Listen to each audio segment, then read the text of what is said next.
નમસ્કાર વહાલા વિદ્યાર્થી મિત્રો, આજે આપણે ધોરણ 5 ના હિન્દી વિષયની ફેબ્રુઆરી મહિનાની એકમ કસોટીનો સંપૂર્ણ સોલ્યુશન સાથે અભ્યાસ કરીશું। प्रश्न नंबर 1, प्रश्नों के उत्तर दीजिए। पहला सवाल, कच्चे टमाटर का रंग कैसा होता है? उत्तर, कच्चे टमाटर का रंग हरा होता है। बीजो सवाल, ऐसे फल बताइए जिसकी सब्जी भी बनाई जाती है। उत्तर, आम, केला, अंगूर, अमरूद आदि फलों की सब्जी भी बनाई जाती है। तीसरा सवाल, कौन कौन सी सब्जियों का स्वाद कड़वा होता है? करेला, कंकोड़ा और मेथी की भाजी का स्वाद कड़वा होता है। चौथो सवाल, बिरजू चाचा कहाँ आराम कर रहे थे? उत्तर, बिरजू चाचा पेड़ की छाया में आराम कर रहे थे। पांचवा सवाल, कचुम्बर में कौन कौन सी सब्जियों का उपयोग होता है? उत्तर, कचुम्बर में बंद गोभी, मूली, गाजर, बीट, प्याज, ककड़ी, मिर्च, टमाटर आदि सब्जियों का उपयोग होता है। छठा सवाल, बैंगन ने सबको क्या सलाह दी? उत्तर, बैंगन ने सबको शांत किया और कहा, आप सब अपने अपने स्थान पर उपयोगी एवं सही है, मिलजुल कर रहने में ही हमारी भलाई है। सातवां सवाल, सीखो कविता में प्रकृति के किन किन तत्वों की बात कही गई है? उत्तर, कविता में प्रकृति के इन तत्वों की बात कही गई है। फूल, भंवरा, तरु, हवा, दूध, पानी, सूरज, लता, पेड़, मछली, पृथ्वी, जलधारा, धुआं आदि। आठवां सवाल, दुख में हमें क्या करना चाहिए? उत्तर, दुख में हमें हिम्मत नहीं हारनी चाहिए, दुख में हमें धीरज रखनी चाहिए। नौवां सवाल, कोमल भाव बहाने की सीख हमें कौन देता है?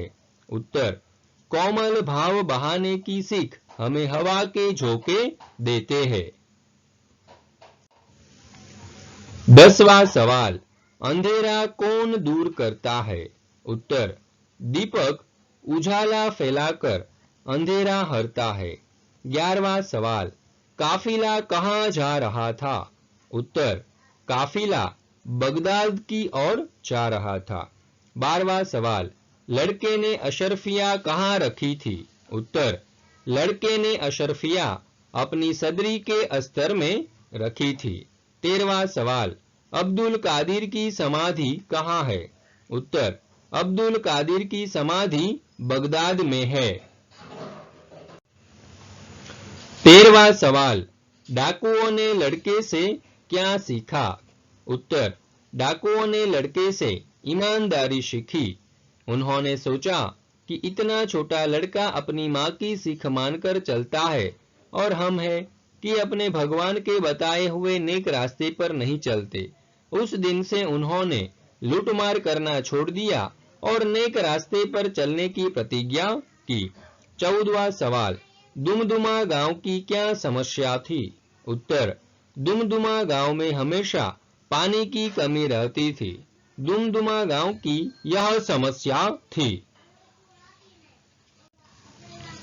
15वां सवाल, जमीन खोदने के लिए बच्चे कौन कौन से साधन लाए? उत्तर, जमीन खोदने के लिए बच्चे फावड़े, कड़ाई, कुदाले और तसले लाए। 16वां सवाल, अजय के मोहल्ले में मोहन ने क्या देखा? उत्तर, अजय के मोहल्ले में मोहन ने चारों ओर फैली गंदगी, कूड़ेदान के बाहर फैला हुआ कूड़ा और भिनक रही मक्खियां देखी। उसके बाद अध्यापक बच्चों को अजय के मोहल्ले में क्यों ले गए?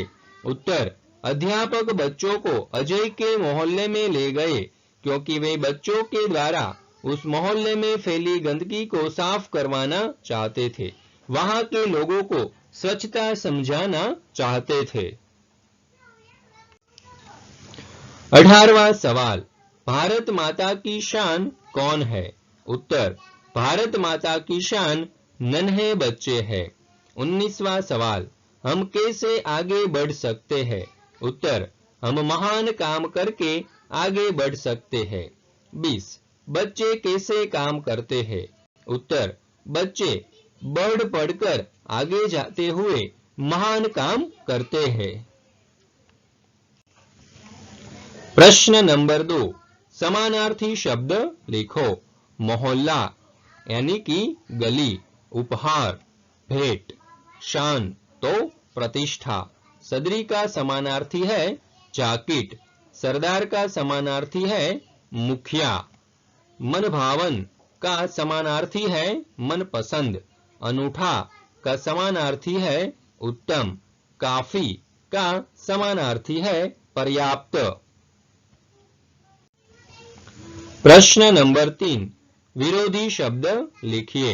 प्रशंसा का विरोधी है निंदा, अधूरा का विरोधी है पूरा, स्वदेश का विरोधी है परदेश, ऊंचा का विरोधी है नीचा, नेक का विरोधी है बेईमान, दिन का विरोधी है रात, जमीन का विरोधी है आसमान, जड़ का विरोधी है चैतन और खुशबू का विरोधी है बदबू।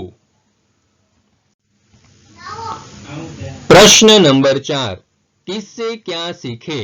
सोचकर बताइए। दीपक से अंधेरा दूर करना, भौरों से हमेशा गाते रहना, फूलों से हमेशा हंसते रहना, हवा से कोमल भाव बहाना, दूध और पानी से मिलना और मिलाना। प्रश्न नंबर 5, गुजराती में अनुवाद कीजिए। पहलू, बच्चे पानी में खेलना चाहते थे, बाળકો પાણીમાં રમવા ઈચ્છતા હતા। બીજું, पानी से खेतों की सिंचाई होती है, पानीथी खेतरोनी सिंचाई थाय छे। ત્રીજું, बारिश के पानी से तालाब में पानी भरा, वरसादना पानीथी तळावमां पानी भरायु। चौथा, बच्चों ने पानी की कमी दूर करने की सोची, बाળકોએ पानीनी तंगी दूर करवानुं विचार्યું। पांचवा, एक दिन बच्चे खेल के मैदान में इकट्ठे हुए। उत्तर, एक दिवस बाળકો रमतना मैदान में एकठा थया।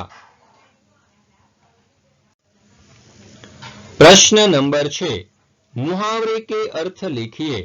ऊंचे उठना यानी कि उन्नति करना। दूसरा, शीश झुकाना यानी कि विनम्र होना। तीसरा, नेक रास्ते पर चलना यानी कि सही रास्ते पर चलना। धीरज धरना यानी कि धैर्य रखना। कोमल भाव बहाना यानी कि सुंदर विचार प्रकट करना।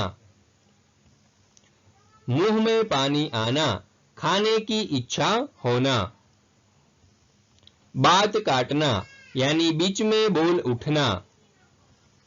नोक झोंक करना यानी कि उग्र चर्चा करना। Thanks for watching.